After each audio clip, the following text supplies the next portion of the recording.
right. Intentional Life's question is up next.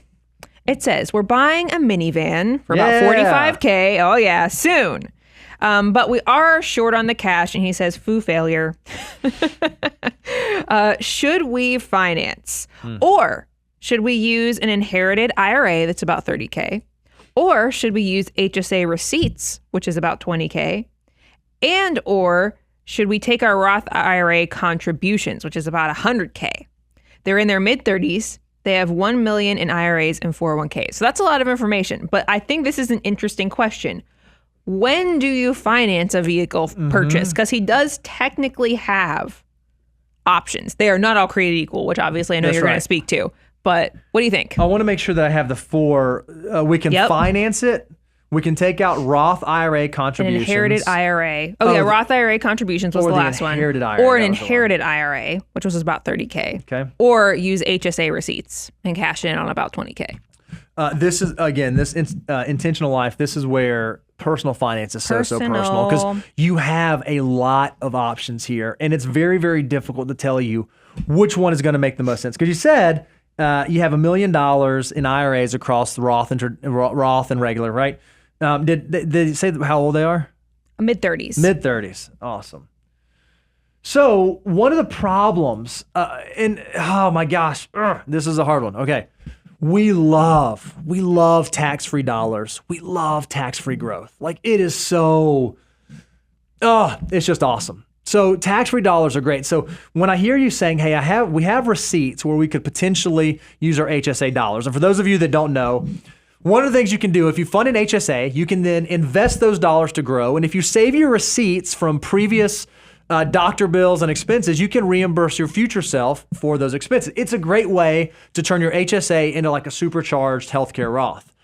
While we love that, I hate thinking about you taking those soldiers out of your army of dollar bills in your mid-30s. Because you know what's even cooler? When those tax-free dollars grow and grow and grow and grow and grow. So I don't love using the HSA while you could do it, right? So you could do that. I don't love that. So I'm going to mark that one off the list. Next is Roth contributions. Same sort of mindset here holds. In your mid-30s, I'm going to argue those dollars that you have in Roth are so valuable. And a commonality between Roths and HSAs is that you're limited every year to how much you can put into them. You can only put, up to the family max or individual max in HSA. You can only do up to $7,000 in a Roth IRA. So if you begin pulling out those basis contributions, you pull out that $30,000, $40,000 to go buy that car, that's a huge chunk. So if you think about $30,000 or $40,000 that could continue to compound for the next 20 or 30 years tax-free, it becomes like very, very expensive to do that. So I don't love tapping in to the Roth dollars. Now, all right, so let's take out Roth, let's take out HSA. By the way, this is not specific advice. I'm just kind of going through stream of consciousness, what I'm thinking as I'm looking at this. The inherited IRA is really, really interesting, right? Because this is something with most IRAs and 401ks, if we want to draw out the money before we reach the age of 59 and a half, not only do we have to pay ordinary income taxes, we have to pay a penalty on that.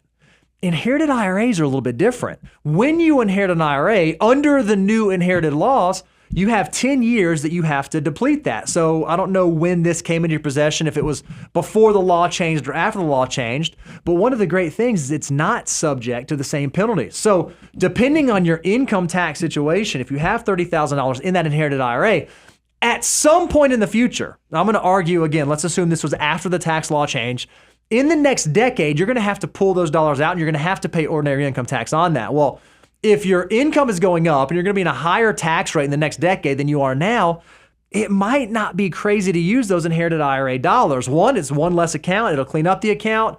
You're going to be required to take a distribution out of it anyways, so long as it's not like incredibly cumbersome from a tax standpoint. So looking at your situation, inherited IRA seems like a really, really interesting opportunity there. And then if that's not, and then I would think through, okay, what's the tax bill associated with that?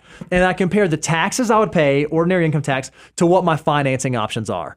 If I'm going to, there's some automobile companies that Brian loves that are doing like 0.9% right now, right? I don't think that's for a minivan. They don't make minivans. But if you're going to buy, like a Honda Odyssey or Toyota Sienna or one of those brands, it's not uncommon that dealers will have like very attractive leasing offers that you might be able to get 0.9, 1.9, 2.9. I don't know what they're offering right now, but I would at least go investigate that. And I would say, okay, if I'm going to follow 23.8 in finance, how much am I going to lose in interest over that financing period versus how much will I pay in taxes if I cash out the inherited IRA? And I'll have to make an assessment between those two. Which one do I feel better about? I think both of those are like viable options.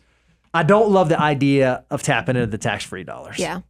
I knew I was interested to see what you were going to say about the inherited Roth IRA. So there you go. And I have to say it, and this is part of the equation, then part of the decision that Bo just talked about making. Make sure you check out 23.8. Go to moneyguy.com/resources. We've got a car buying checklist on there to make sure you're doing it in a smart way if you're going to finance a car. And yeah, also our car buying calculator is at moneyguy.com/resources too. So all kinds of car buying resources at your disposal. And we really appreciate your question and hope that helps.